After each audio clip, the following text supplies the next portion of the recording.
Na kallzon Allahu Azza wa Jall por ehlul kitab, idhtar të librit, do të thënë jehudit dhe të krishterët. Thot Allahu Azza wa Jall për ta, ka prej tyne men in ta'manhu bi qintarin yu'addihi ilayk. Nëse ja beson atina pasuri shumë madhe,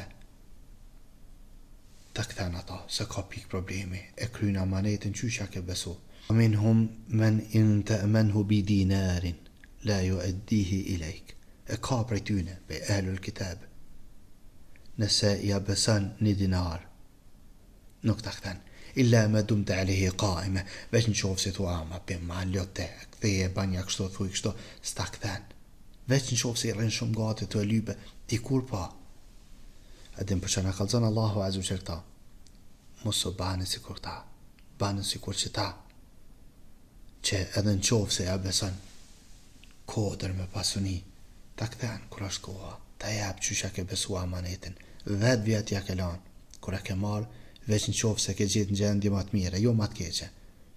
Tash, llogarit të vetën në cilin grop për ty në je, a je me këta, që edhe në qofë se ta beson një kodër, ja kthen qysh dohet, a je për atyne që edhe në qofë se një dinar me ta besu, nuk ja kthen. Ja nis me filozofu, ja nis me thanë, Allah në rujt, ja nis me akuzu ata, qysh janë njerëzit. Një dinar ja beson, një dinar, nuk ta kthen. Leje që s'ta kthen, të në ty të në gjithë fjallë. E lusëm Allahun Azza wa Jall më na bo prej muslimanëve të mirë, më na bo prej atyne që edhe një kodër me pasurin, qofë se na besojnë njerëzit, ja u kthejmë.